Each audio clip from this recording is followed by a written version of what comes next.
May the second meeting of the Board of Union County Commissioners to order. We, Commissioner Helms, you had a request. Yeah, I'd like for us to take a moment of silence to say our personal prayers for the young man and his family that passed with the Pineville Fire Department. Personally, it hit kind of close. My stepson was fighting that fire with him, and it's devastating for that young man's family and the fire community. So, before we say our invocation, if we just have a moment of silence, I'd appreciate it. All right, we'll do that, and then I'll continue with the invocation.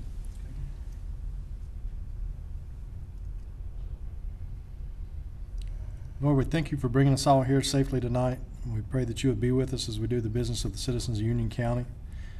We ask that you be with the family of the firefighter that lost his life, and that you be with all of our police officers, our deputies, our firefighters, and EMTs as they do their jobs. And we're reminded of what a stressful and dangerous job that can be. We pray that you'll be with us during our budget deliberations, that we would do what's pleasing to you and protect the taxpayers of this county. In your name we pray, amen. Amen. I pledge Allegiance to the flag of the United States of America and to the republic for which it stands, one nation under God, indivisible, with liberty and justice for all. Okay, next we have a public hearing. Madam Manager? Yes, Mr. Matthews, would you like to come forward and give us an overview? Thank you.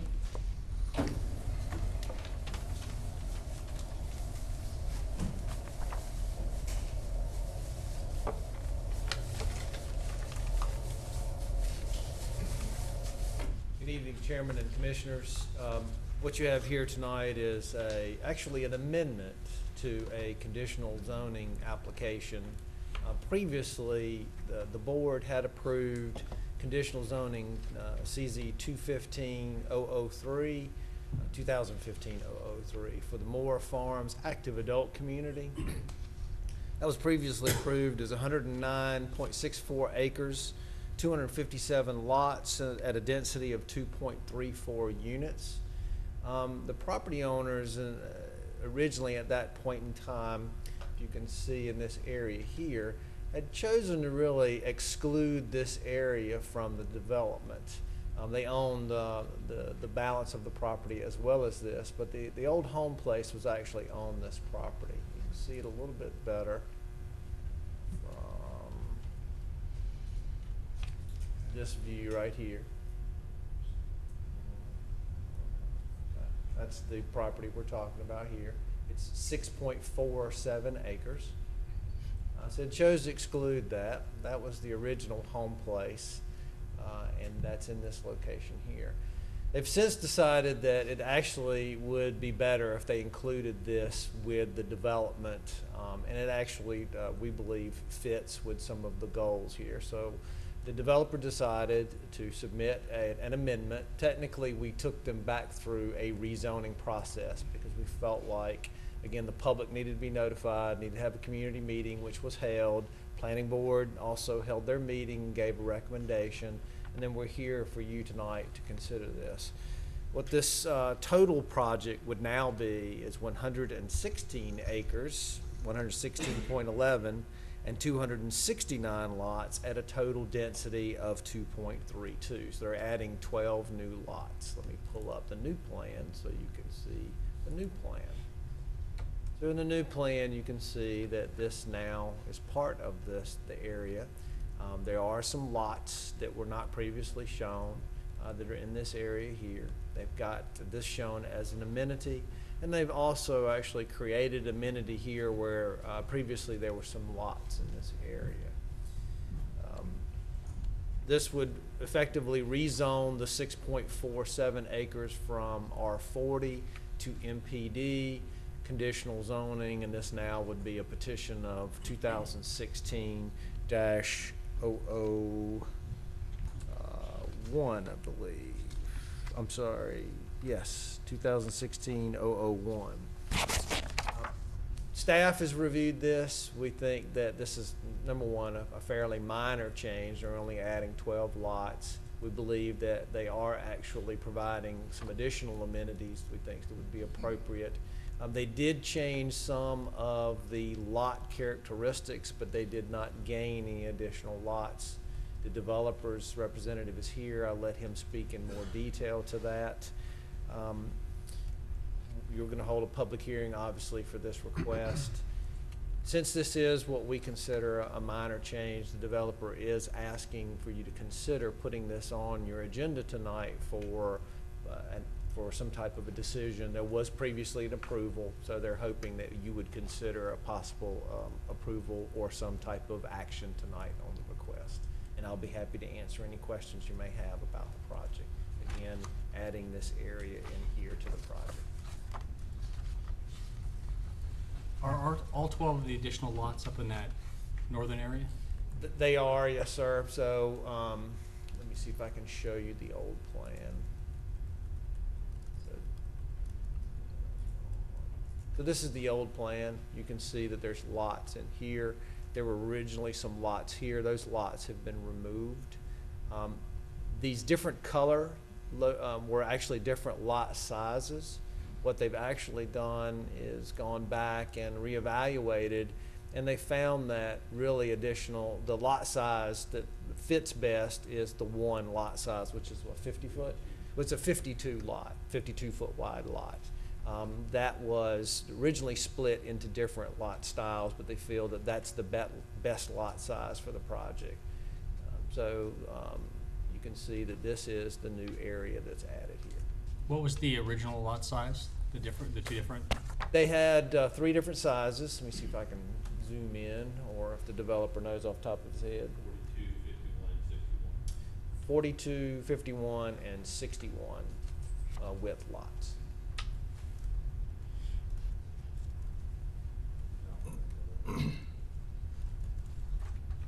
Now, will 52 be the minimum?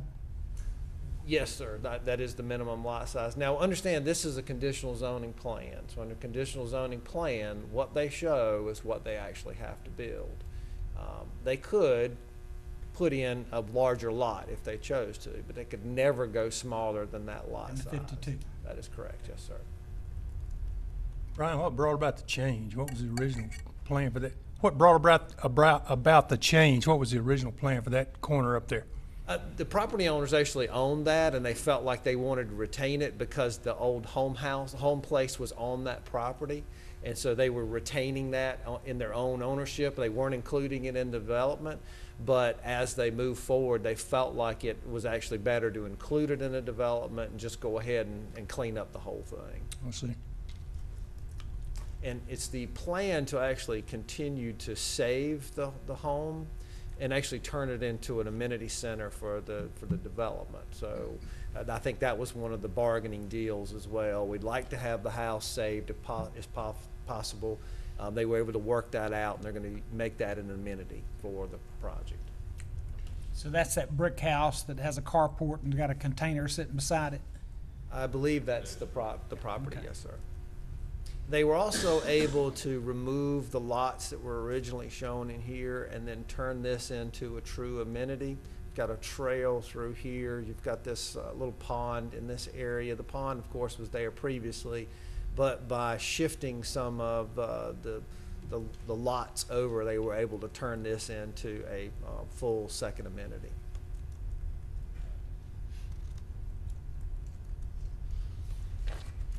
Any other questions? I know the developer is here. He would like to speak if possible.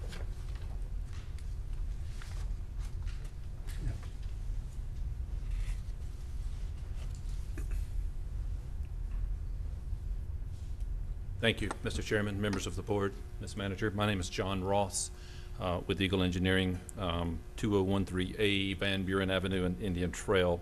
And I am here this evening representing the petitioners who are the owners of the property, the Pitt family and the Moore family. I don't want to belabor the points that have already been made. I don't want to be repetitive, but I want to be thorough. So if there are any questions, I will be more than delighted to answer those. Mr. Matthews did a great job explaining, but I will clarify a couple things, if I could, please. All 12 of the lots are not in this area.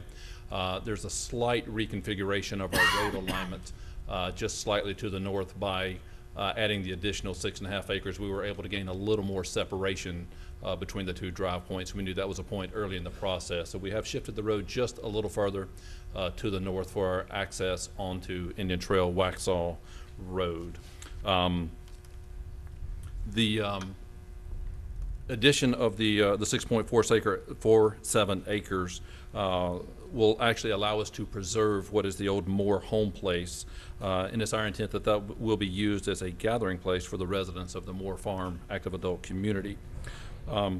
This structure will be a secondary amenity area, with the primary amenity now being relocated a little further to the east. Brian, I'm going to try to flip back to the older approved plan. As you can see, we had 3 residential lots located in the north central area of the site, and our amenity was limited to this area in the northwest corner.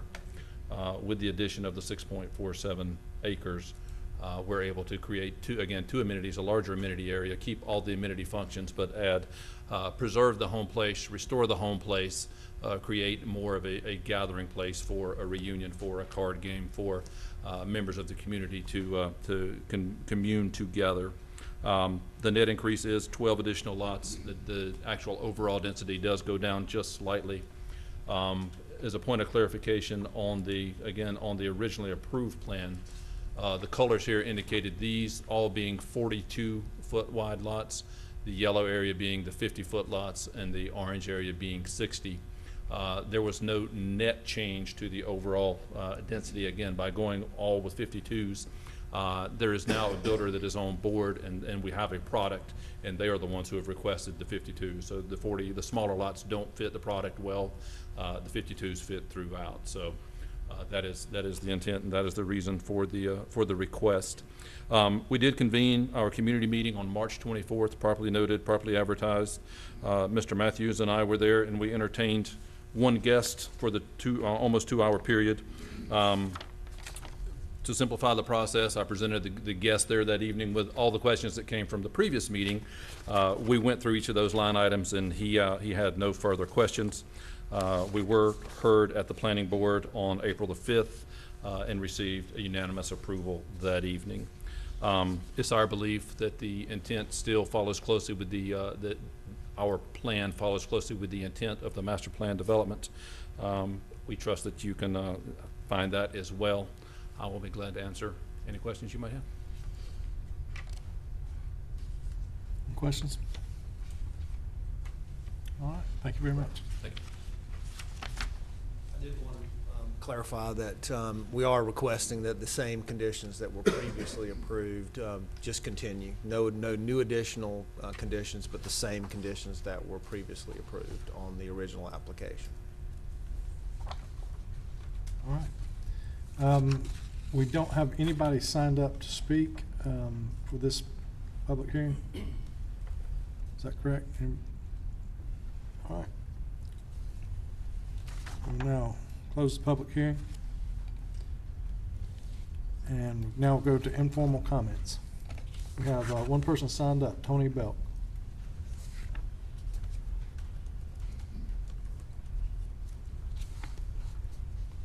Good evening. Mr. Chairman and Commissioners, thank you for the opportunity to be able to speak to you tonight. I'm wanting to speak to you about the funding, which we all know is really a hot topic for the fire department. Mr.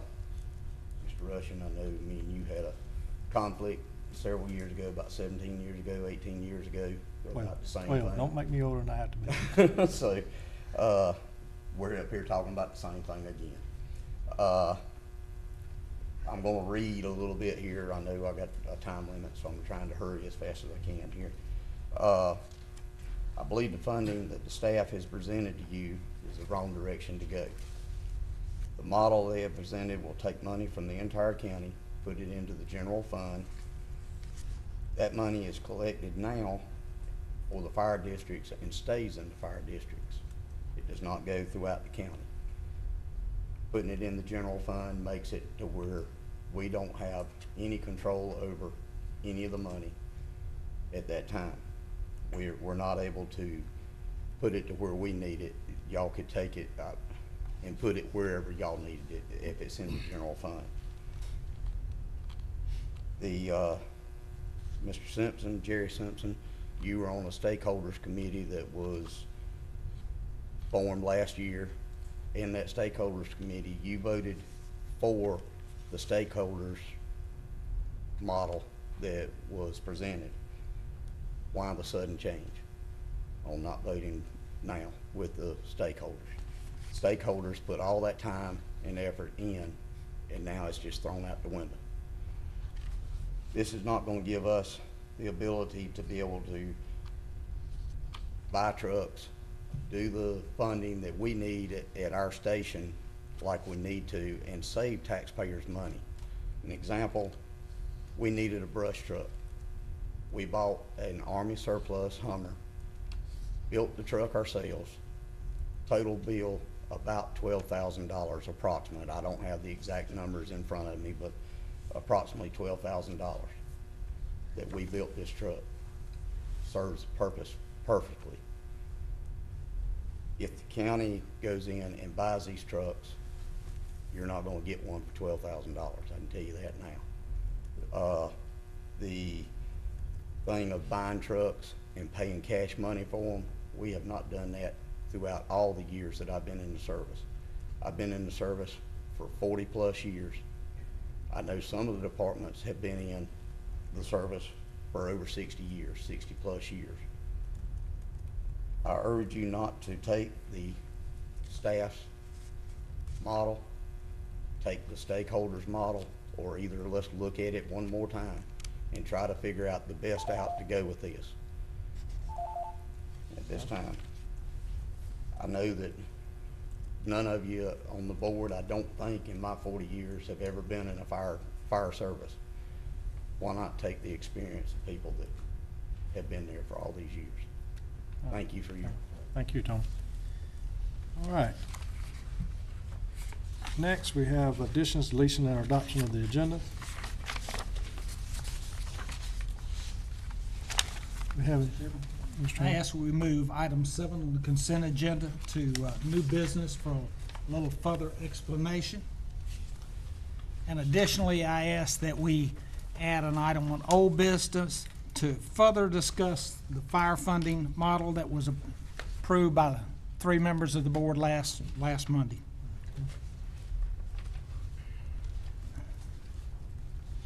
All right, let's move item number 7 to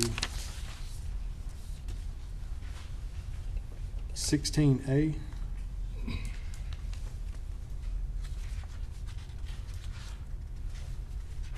And would that go under old business, or would we do that under old business, or would, I think fire funding we can put under old business is something we've discussed. what item would we need to number that? 15A. Okay, under old business 15A, discussion of fire funding. And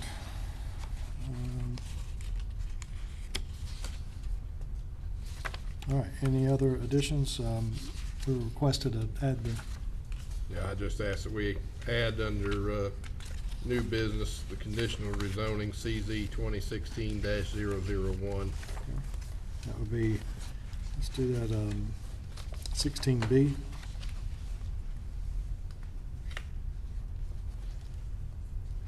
Any other additions, deletions, or adoption?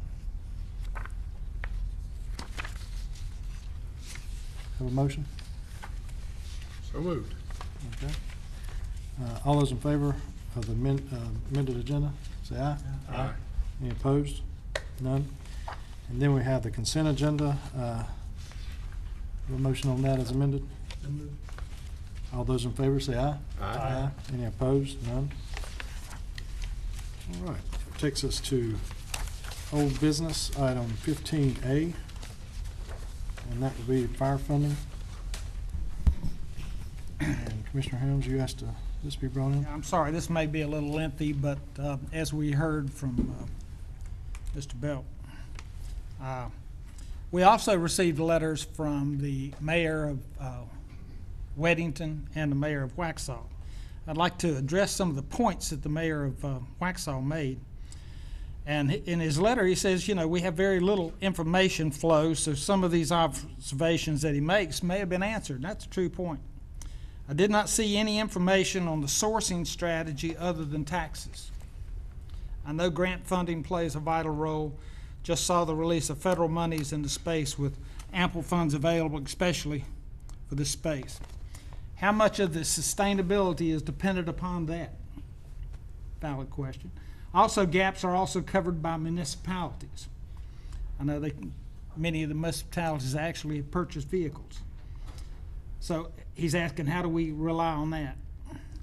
How is service sustainability being addressed? Quality service was not discussed at all. Nothing beyond next year was even discussed. And Mr. Mayor, the mayor of Waxhaw, sat in on our meetings.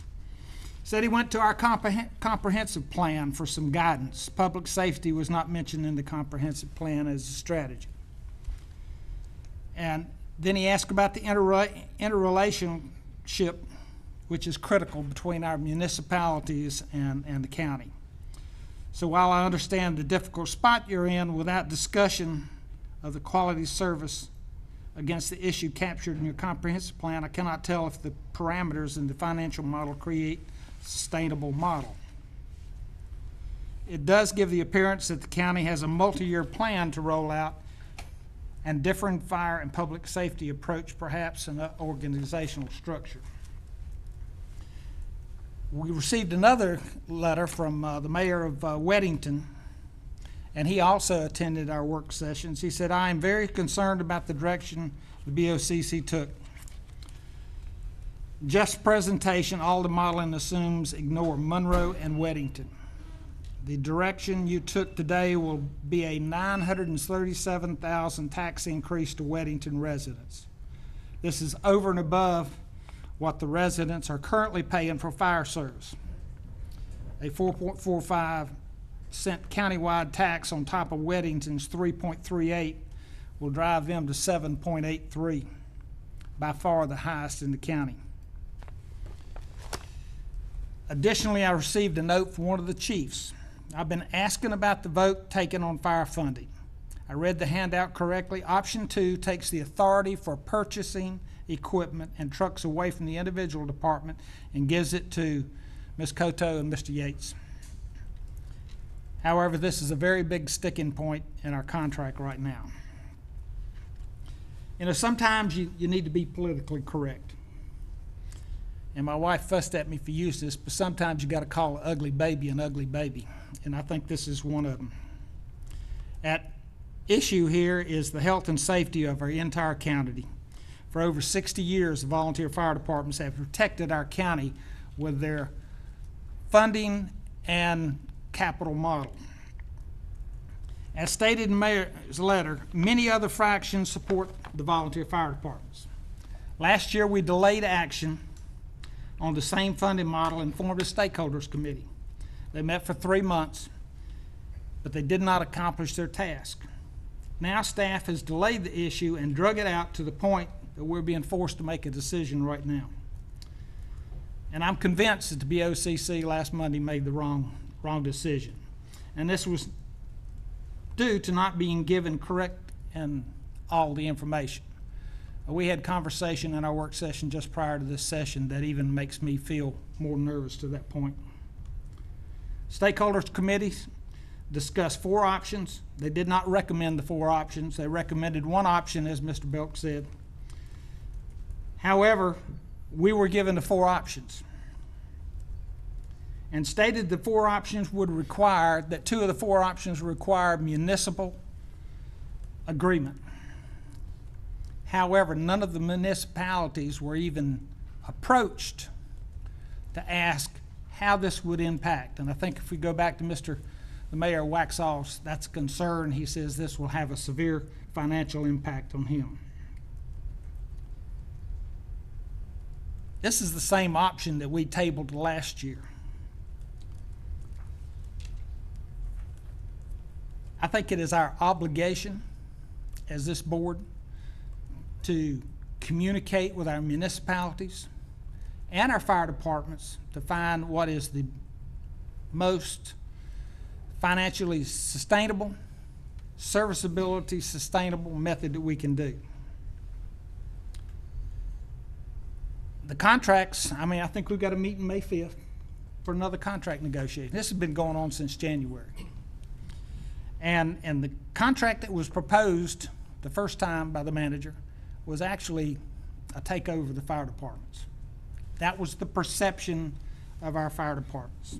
At the same time, the executive director was trying to get a budget to add 48 Union County firemen. Kind of sends a bad message. Fire departments responded with a draft that I sat down with a couple of them and went over line item by line item, and it wasn't 100% there. There were items that we still needed to negotiate, but I felt like it was something that we could come to an agreement on. The second iteration that came out from the county was even more aggressive and perceived as being even a stronger takeover. Additionally, I asked that the fee districts be identified and what they would generate in a tax revenue, and what came back was a blended. What I asked for wasn't performed. Another item that was discussed was that numerous departments would receive much more funding than they request. And I can't blame them for saying, yeah, I'll take a truck, you're gonna give it to me, I'll take a truck. But is that in the best interest of the county? But you had 4 vehicles and a $500,000 donation to a ladder truck that was not requested. Well over $1.5 million. As previously stated, the funding and capital policy is a responsibility of the BOCC. Therefore, mandating the change in the capital purchase by the fire departments is not within staff's authority. As we discussed, another major point that is that none of the municipalities, what did they say? Monroe and Weddington are going to take a major hit. They're going to be charged 4.45 cents tax, and they get 0 for it.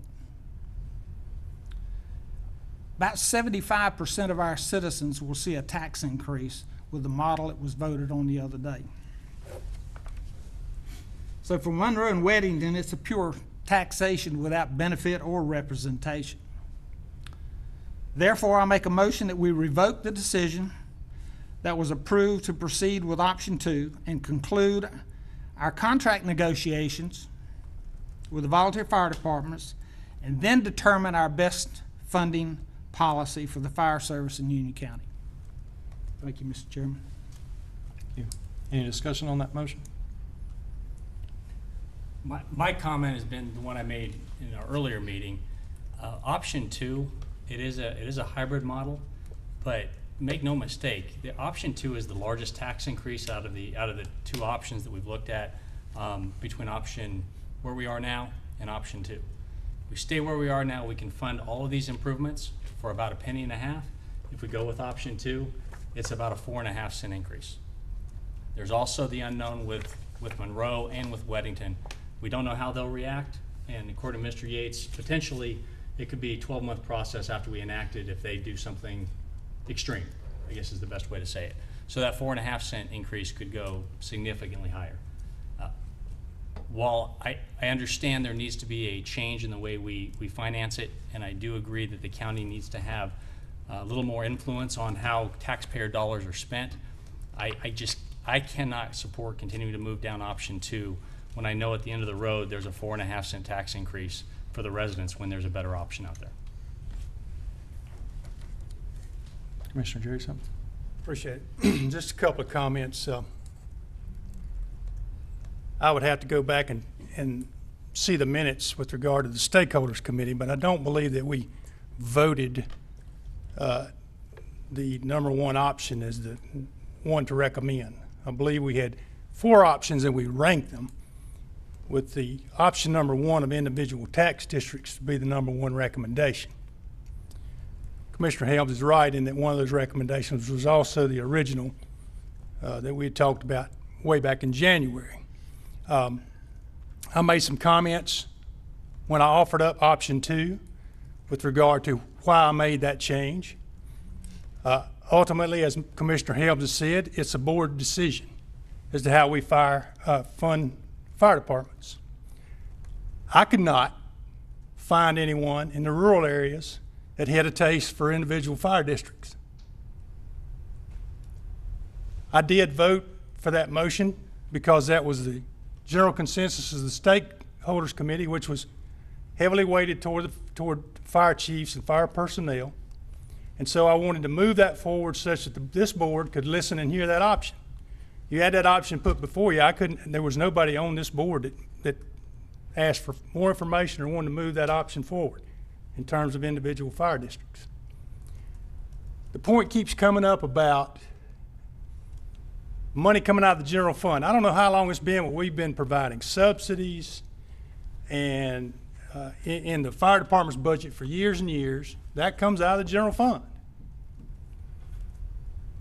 Certainly, as we heard explained in our budget meeting just earlier this afternoon, any board can determine that money that is coming from the general fund that is used for fire protection. Certainly they could take it away and use it for something else. And if that board is that immoral that they want to do that and not provide fire service for their citizens, then I'd say have at it. I'm not going to do that. My point is that in a county like we have, where you have huge numbers of rooftops in the west and very few rooftops in the east, a county in transition where the growth has moved from Mecklenburg County line and continues eastward, you're going to have discrepancies in the ability to fund.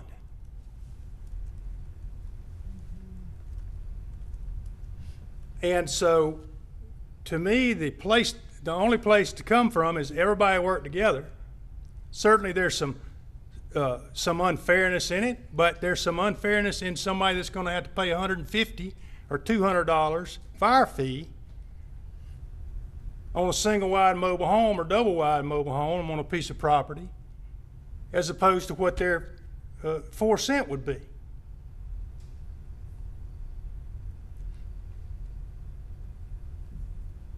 So we can certainly continue to discuss the options, but I don't see there's a lot of options out there. We can certainly go and Jeff can tell us how we go about creating 17 fire districts, 12 more new fire districts, such that Jackson, Lanes Creek, all those folks have their own individual tax district. Certainly look at that. I'm looking at these 5 guys here, and I didn't see anybody champion that plan the other night when we made that decision.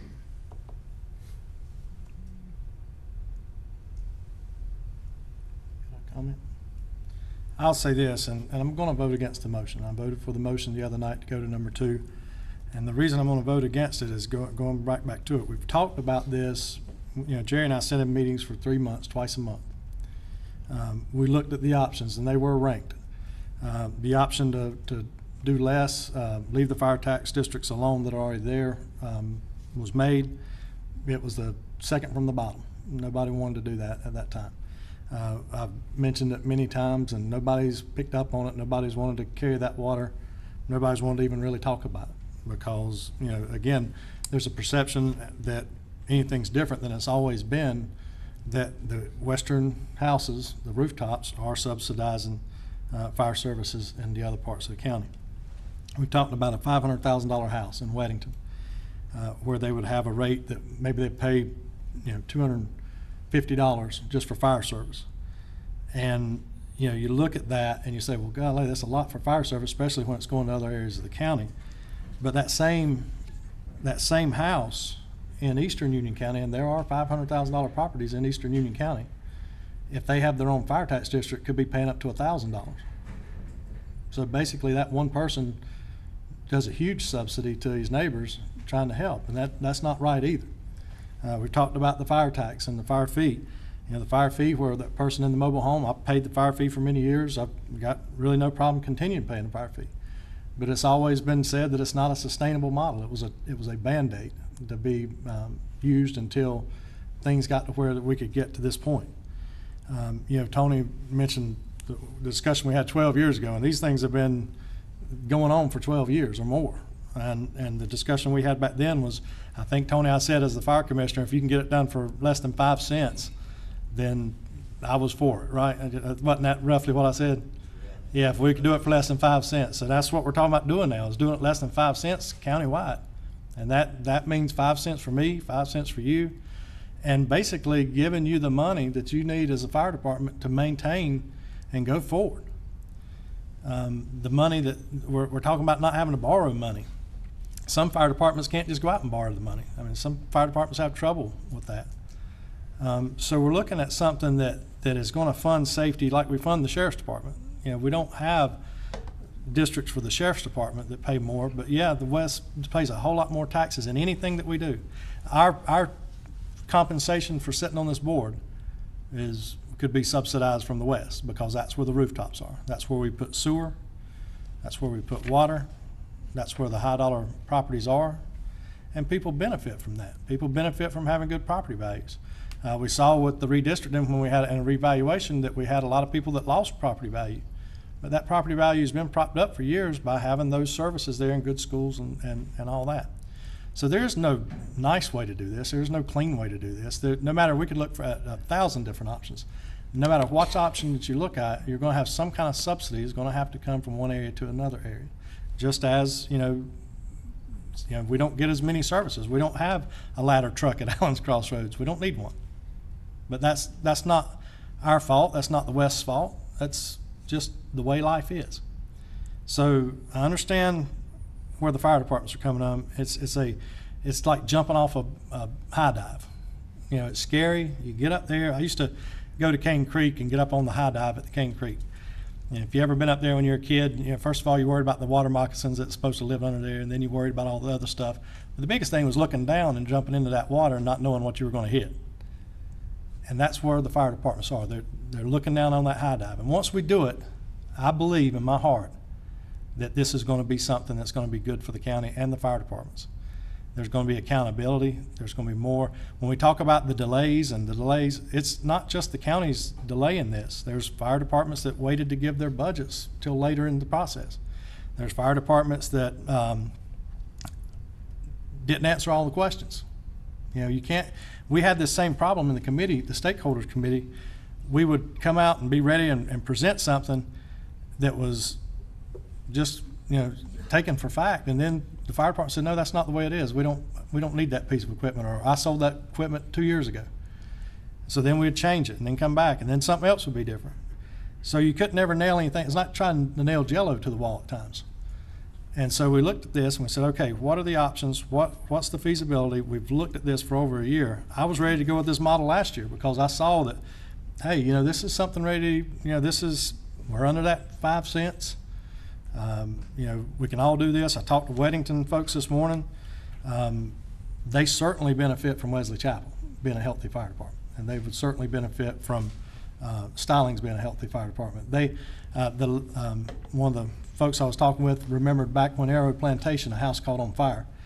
Waxhaw came, Monroe came, Wesley Chapel came, Weddington came, Stallings came. You had a whole bunch of fire departments responded to that fire in that area. And again, go back to, it's not just fires they're putting out, it's actually auto accidents and things. So I appreciate where both you and Lance are coming from on this. I appreciate it completely. And I know that you have stood, I don't think any commissioner up here has stood more and listened more to the firefighters and the fire chiefs than you have, Commissioner Helms. And I respect that. I respected it from other commissioners I've seen do similar things in the past. But what we're looking at here is a way to fund these fire departments. And whether we agree with everything the staff says or not, that's our decision at the end of the day to what to go to. The contracts, we have contracts in place. We need better contracts, not just for us. We need better contracts for the firefighters. And these are the things over a 3-month period of time, 2 meetings a month, that we listened to, and we tried to gather that information and see what was feasible and what wasn't feasible. And that's what we came to.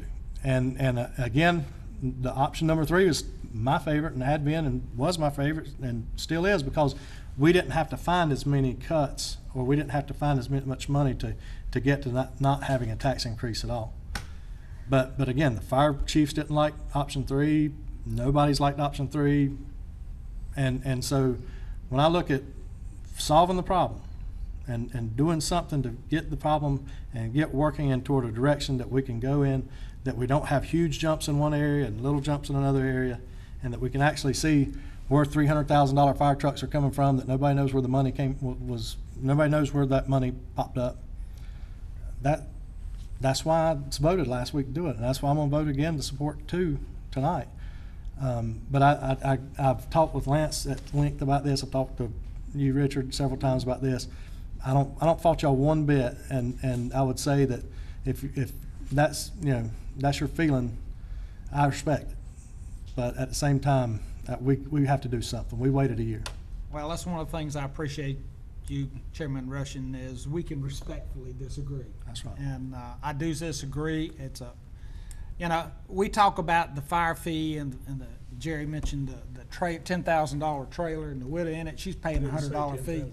Well, no, I'm sorry, but you look at you look at some of those trailers, and they're not worth $10,000.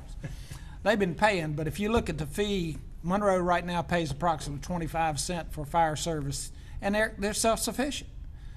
But a lot of Monroe's residents, this extra 4.5% is going to be a burden.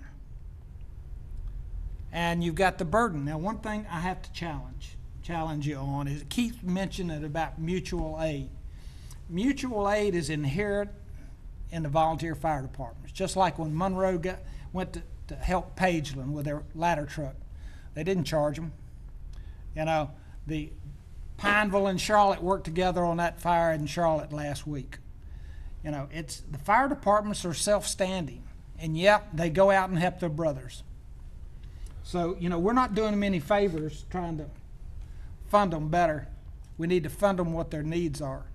But like I said, most the fire departments that initially came in asked for a lot less capital than was given to them.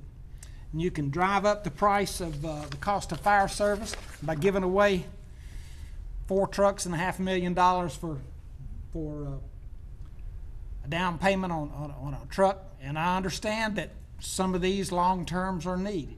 I have to go back to Mr. Gaddy, his trucks. He asked for a truck payment because he's been keeping a kitty, not to have to pay cash for it, because he's been keeping a kitty that he buys a truck when he's, it's kind of like we do with ourselves. We go buy that car when we've saved up enough money to go buy it. They've been doing that, and that's how they've been operating for 60 years.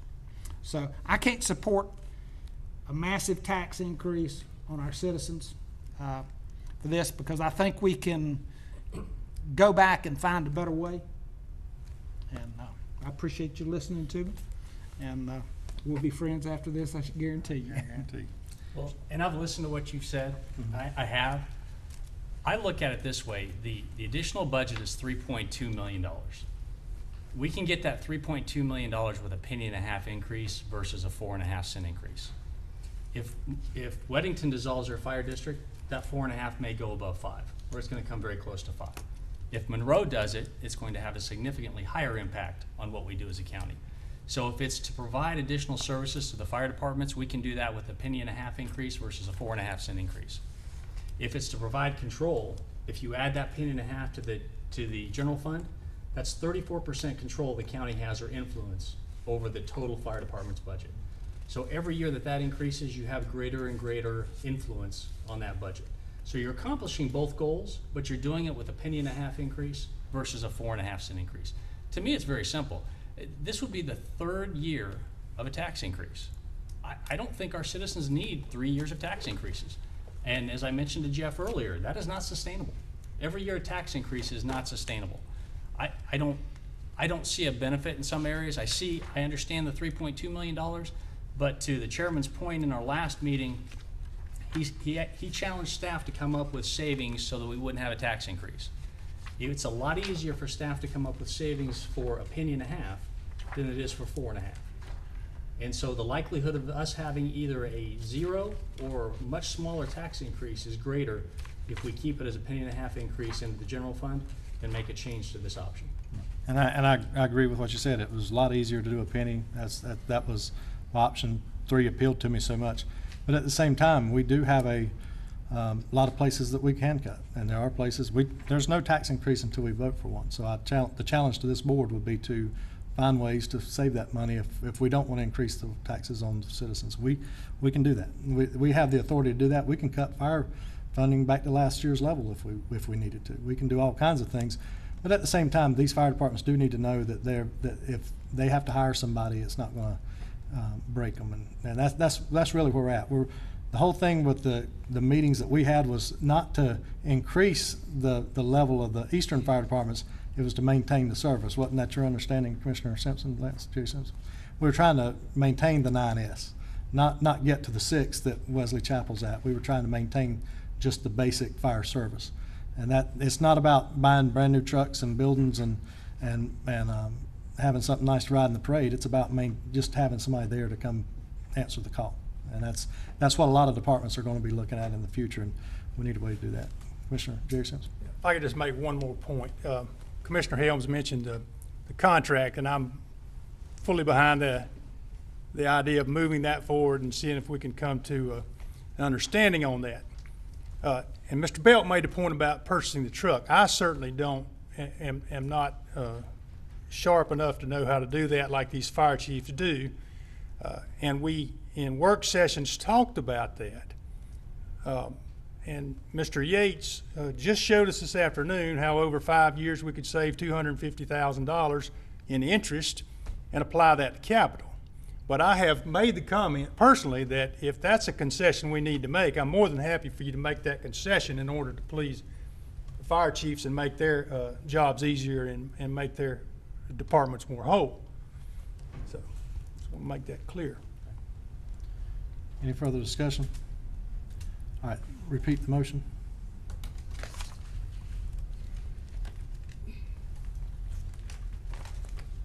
Make the motion we revoke the decision that was approved to proceed with option 2 and conclude our contract negotiations with the volunteer fire departments, then determine the best funding policy for the fire service and Union County. Contract's going to have implications on funding, and we haven't even got to an agreement yet. All those in favor of the motion say aye. Aye. All opposed? Aye. All right, 3-2. Okay, new business. The procurement process. Commissioner Jerry Simpson requested staff provide an overview of the procurement process for information. And we have Cheryl Wright, our procurement manager, with us this evening, and she's going to do a quick presentation for the board and answer any questions you may have as it relates to how our procurement process works. Mr. Chairman, could I just make a comment? Yes. I know over the past 6 months or so, we've had several contracts come up. There's been discussion about who's included in the bidding process, who's not included in the bidding process, how those contractors are chosen. And I think it's important that the general public, those interested in doing business with the county, have a full understanding of what is required to do that, and to make sure that they're all aware that the process is transparent. Everybody's welcome at the table if they're qualified to perform the job. And certainly don't want it to be a situation where, due to lack of understanding, a lack of information, that somebody's left out of the ability to bid on a project and do the job. So appreciate this opportunity. Thank you very much. And of course, feel free to move me to different points of the presentation as I go along. This is an overview of the solicitation process for Union County. And as you're aware, Union County's procurement operations are governed by North Carolina General Statutes, Chapter 143, 153A, 159, our Union County procurement policy, and other regulations and laws. In November of 2014, the board approved our new procurement policy, and we're thankful for that. The current policy is posted on the website, on the procurement page. Union County is very transparent with our procurement process. We do promote fairness at all times, and we do our best to share information with the business community. To begin the procurement process in general, a department will identify what they need to buy. Do they need to buy goods? Do they need to buy construction or repair services, basic services, architectural engineering type services? Once a department has identified what they need to buy, they contact procurement, and we're usually asking the question, what's the estimated value of that item? So once we identify what it is the department needs to buy and the estimated value, then procurement can assist with identifying the procurement method. Some of the methods and terms you've probably heard of is the invitation for bid process, where the award is based on the lowest price and the company has to be responsive and responsible. Another method you've probably heard of is the RFP process, request for proposal, where evaluation criteria is involved and an evaluation committee is used to select the best company. And you've probably also heard of the request for qualifications method, which deals with architects, engineers, and surveying companies. And so I just wanted to share some of those methods with you. Sorry. The purchase of goods, we have dollar thresholds. The state statute helps us to create competition by saying these are some dollar thresholds that you need to make sure you utilize when you create competition. So for instance, for the purchase of goods, again, that could be equipment, office supplies, things of that nature, the state statute and our policy says formal bidding must occur for $90,000 or more. So we follow a bid process that's outlined by the state statute. For informal bidding, the state statute says between $30,000 but less than $90,000, a bid process must occur. And this process could be what the state calls informal, or in some cases we follow a formal bid process. Our policy says for spend $5,000 but less than $30,000, the county will obtain 3 quotes. And normally this is our departments securing 3 quotes and sending the information to procurement so that we can help review the information and process it. Our policy also says that a division director may determine after they review information that it may not be practical to secure 3 quotes. And in those scenarios, a division director would write a brief justification explaining their outreach process. For $2,500 to $4,999, our policy says that a department can secure 1 quote, and they don't necessarily need 3. They can secure 1 quote and move forward. And then our policy says between $0 to $2,499, again, a department must secure at least 1 quote, and we recommend that they use the what we call the procurement card to make that purchase. So this is a lot of information to condense into this slide, but should I keep moving on? Okay. So for construction or repair services, again, the state statute says these are dollar thresholds that you must abide by when bidding out these various items. The state statute specifically speaks to only the formal bidding and informal bidding. So for formal bidding, $500,000 or more, state statute says follow a bid process. There is a slight little anomaly under formal bidding with the state statute. If we're dealing with spend $300,000 or more, and for instance, there's it's dealing with building construction or repair, then we're required to treat this transaction as a formal bid. And there's an example of what we call the historically underutilized business program would apply. For informal bidding, $30,000 but less than $500,000, again, a bid process applies, but we have an option to use the informal bidding process or a formal bid process. And again, the options are outlined in the state statute. Now, our policy speaks to the spend of $10,000 but less than $30,000. And our policy says a department can secure 3 written quotes, submit that information to procurement, and we will process that information. If a department needs help, procurement is always there to assist our departments. Again, if a department division director says, you know, I can't find 3 quotes, it's not reasonable, we request, and the policy says that a division director can write a justification and submit that to procurement, and we can then process the 3 quotes. And again, the other dollar thresholds are listed here. $2,500 to $9,000, a department can get 1 quote and move forward, and $2,400, $99,000, again, a department can secure 1 quote, and we encourage use of the P card for those small transactions. The RFP process, request for proposal process, that's used for other services.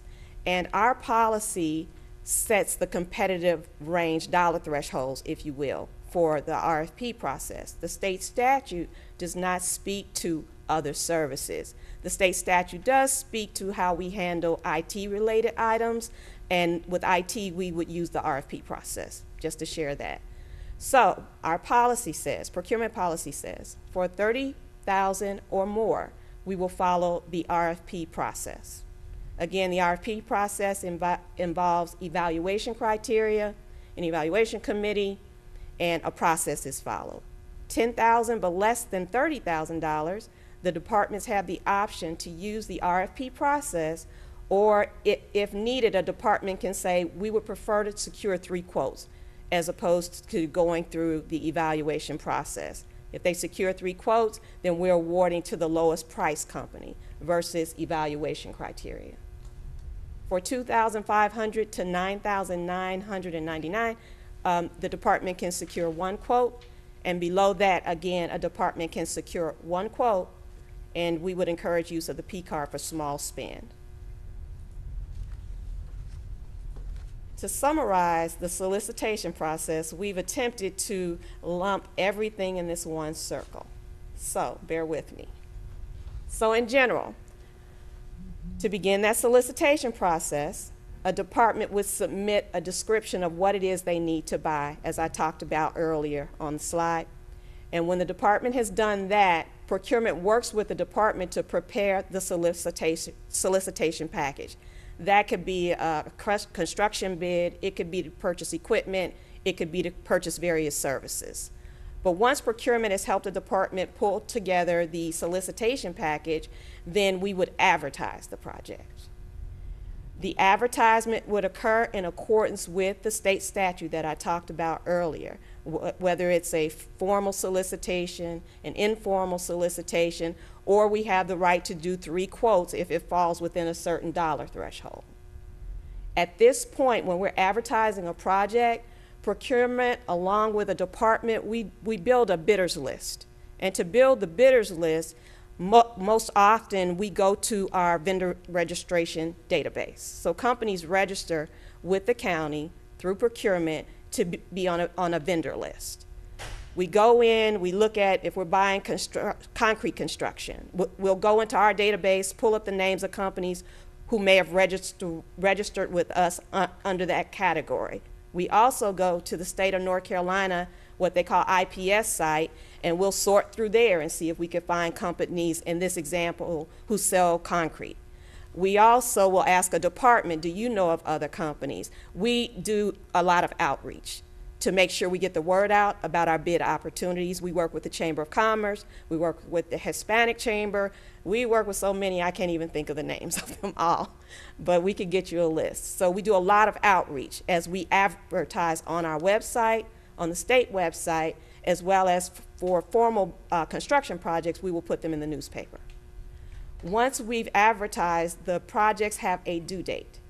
So on the due date, and where it says response and response review, we have a due date for our projects. On a due date at specific time and location, we'll receive the bid. With a bid, formal bids, we have a public bid opening. If it's an RFP, there is no public bid opening, but we share that information and send it to the evaluation committee. In all of those cases, the information is reviewed, and once the review process has been completed, a recommendation is prepared, either by the committee or between procurement and the department, if it's a bid, And if over $100,000, the recommendation is forwarded to you, the board, for your review and hopeful approval. And if it is under $100,000, then that recommendation is sent to the county manager, Cindy, for her review and hopeful approval. Once we have the approval from either parties, the contract award process takes place. So procurement works with the legal department, risk management. We're routing contracts through the system to make sure we get the appropriate signatures. And then once contracts are fully executed, signed on both sides, the contract is sent to the company and either work begins, orders are placed, and that's how the process goes on a high level. Outreach. Recently, on April 6th, Union County, along with the Union County Chamber of Commerce and the various municipalities listed on the slide, came together for the second time to host an outreach event to the business community. And the goal was to make sure that the businesses in our area understand the basics of how to do business, not only with Union County, but with each of the municipalities listed above. And I must say, this was a huge feat. It was a very great event, working with everybody in these organizations as well as hearing the feedback from the business community. So on a high level, some of the information we shared at the 2016 vendor fair was we had a representative from the state e-procurement office come and talk about what this program is. They did a workshop and registered companies there. They set up a table so that they could talk to the companies, so that they could talk to the companies throughout the event. We also had a session about navigating websites. So it's real important because I'm sure some of you have experienced, thank you, going to our various websites, and it can be daunting. It can be really daunting, but we had a team member go through every website for every municipality as well as the state of North Carolina site with a specific focus on going to the bid page to show people how to find it, if you can't find it, who to call, and people really seem to enjoy that. We also had a session on the invitation for bid process as well as the RFP process, and in going through that process, we made sure we shared helpful hints about things that we've seen that cause people not to get a deal. And so people appreciated that, as well as we got good feedback. We also had a mock bid opening. So we talk about bid openings, we can't assume everybody has experienced that. So we actually did a mock bid opening, and we made sure we incorporated representatives from at least 5 of those governmental entities up there. And so that worked out well. And at the end of the day, networking was key, not only for the companies to network with us, but to network with each other. And we appreciate our departments coming on board. I think Union County has 7 departments with tables, along with procurement, sharing information with the business community. So these people could talk one-on-one about quotes and small spend and what type of projects are coming up. So I'm sorry I'm going on and on, but we do a lot for outreach, and we're always looking for great ideas to help us improve. And that vendor fair, excuse me, Cheryl. That vendor fair is done through our budget and doesn't cost any of those vendors to come to that. And I think the 2 times we've done it, we've pretty much maxed out and had more folks on a waiting list that wanted to come than we had space for. So this is a great partnership with the Chamber and those other communities. It's conducted over at SPCC. We provide lunch and I think coffee and kind of hors d'oeuvres in the morning. And it's a big event, but it doesn't cost any of those vendors anything to come in and spend time with Cheryl and her staff or the procurement folks from those entities that Cheryl showed on that slide previous. And this is one of those things where we're able to partner with all of our communities in the area to try to open the door for businesses that don't know how to do that or are new to the county that don't know how to do businesses with our local government. So we're working through that going forward. So thank you, Jeff. And so this was the 2nd year, and we are hopeful that it can only get better.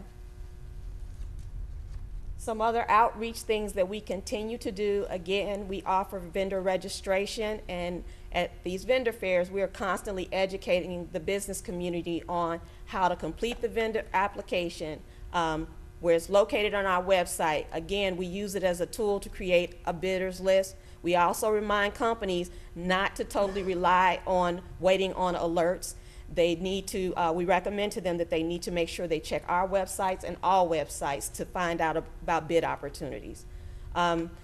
We did a outreach event, a special outreach event for the Human Services Building. I believe that was in September or so, Craig? We worked with Craig and his team, and we did an outreach event. We did that at the chamber. We partnered with the chamber. They let us use that facility, and we did that so that we can make sure that the business community knew this project was coming up. It was so large, we did not just want to post it on a website and just send emails. So we actually held an event. We still sent emails, but we told them about the outreach event. And the chamber again helped us with that, and a number of other organizations helped us get the word out. We also post our bid opportunities on a regular basis on the Union County website, on the procurement page. We also post upcoming bid information on the procurement page, meaning projects that we're thinking about doing in the next 30, 60, 90 days. We try to put that information out on a list, so for businesses who might be interested in looking at what's coming up, they can look at this list and they can plan and hopefully bid on our projects. And what we're planning in the future for Union County is to do some little small workshops, if you will, to still talk more and more with the business community about the ABCs of doing business with Union County. And we also plan to begin to attend more North Carolina vendor fairs so that we can get ideas to make our program and outreach better. And that's what we have. Thank you. Thank you. Any questions? I have a question on your P card. Is that $2,500 limit per transaction or per day for each department? It depends. In our P card policy, that authorization is granted by approval of my office, and it depends on who's using the P card. Generally, it's a day limit, and of course, if they hit the single transaction in at that point.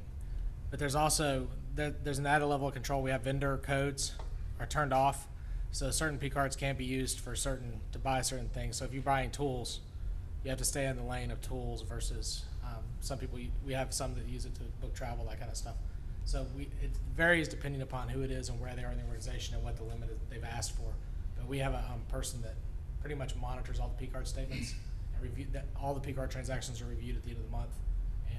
We've had times when we've made people pay back things that didn't fit into our P card policy, and they had to write a check to the county. So it's a program we're very proud of because we get cash back for our spend thresholds. So we see it as a way to A, expedite the process, but B, also generate a little bit of savings to the county through cash back programs. But in general, it's just limited to $2,500. So you Generally, can't have somebody 25. buying multiple purchases for $2,200. Right. There's no, we call that, the splitting. We don't allow that, and we watch for that closely.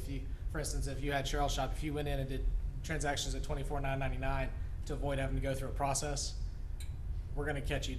We're going to catch people doing that. We don't see that a lot. Our staff's really good about following our procedures and working with us. So I've seen it in other places, but I haven't seen it in this county as much. But we do have the other limits that kind of keep us from doing that. Anything else? One other question.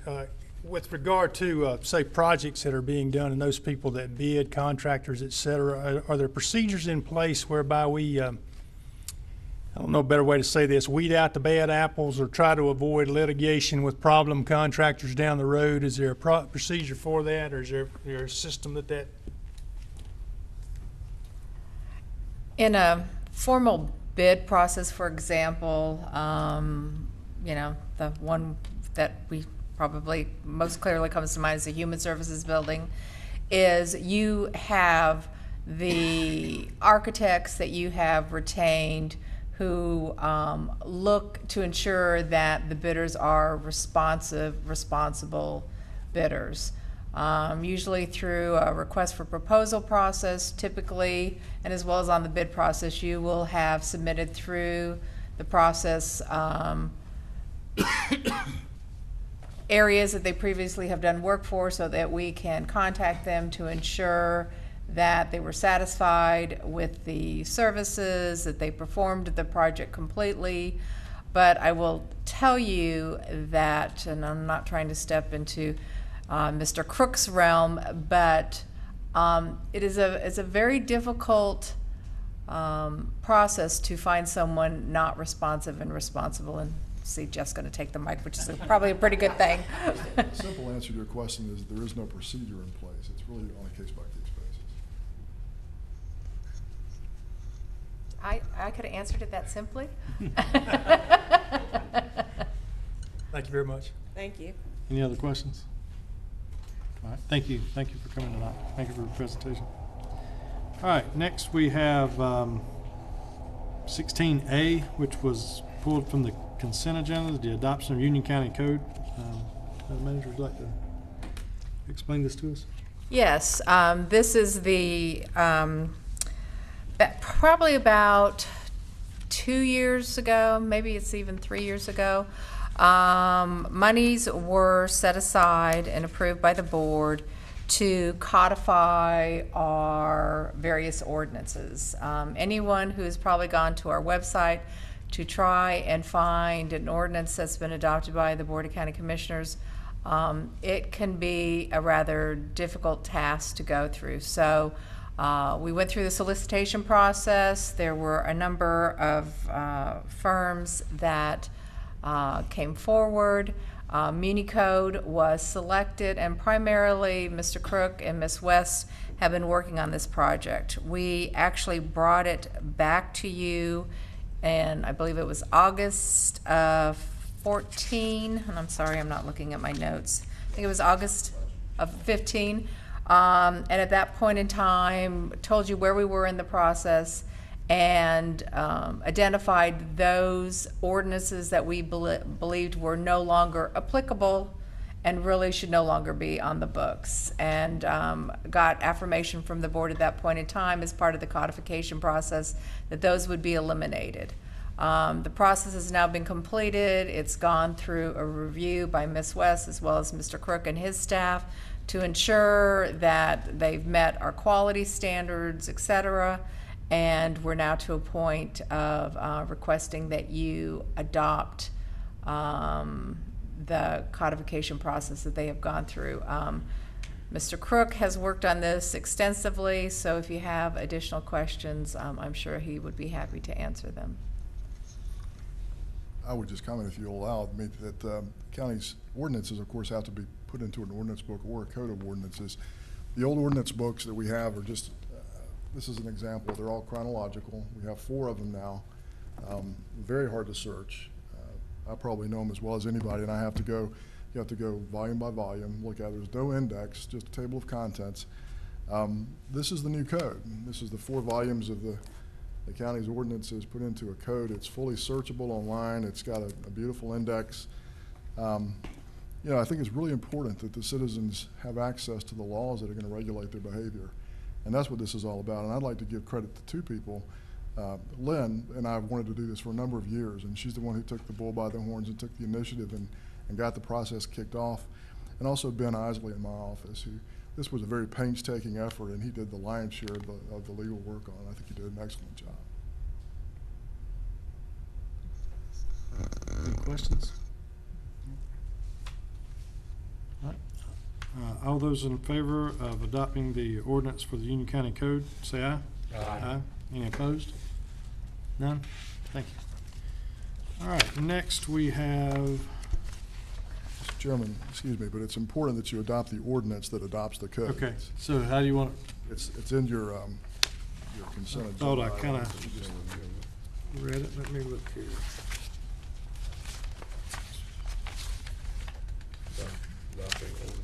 Adopt the ordinance for the Union County Code. Okay, adopt the adopting ordinance for the Union County Code.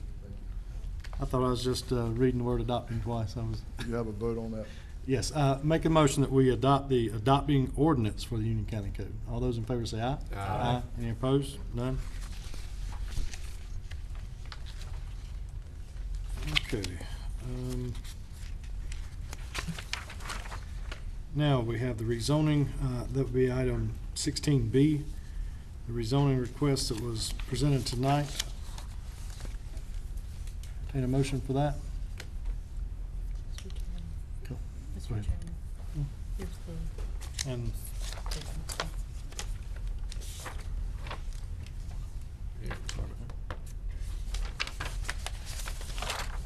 All right, I make the motion, we approve the conditional zoning CZ 2016-001 and request that the stipulations that accompanied CZ 2015-003 remain intact.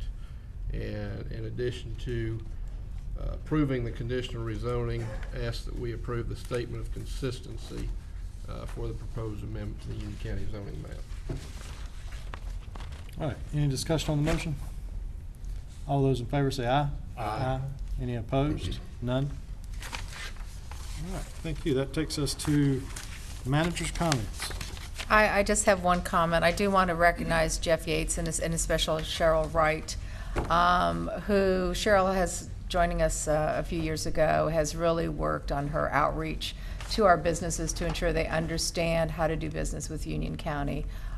Prior to her arrival, I will tell you, we did very little outreach. Well, we didn't have a formal procurement division, and she has worked extensively in trying to make sure that we have as many opportunities out there and as advertised as widely as possible so that we can ensure everyone has an opportunity to do business with the county.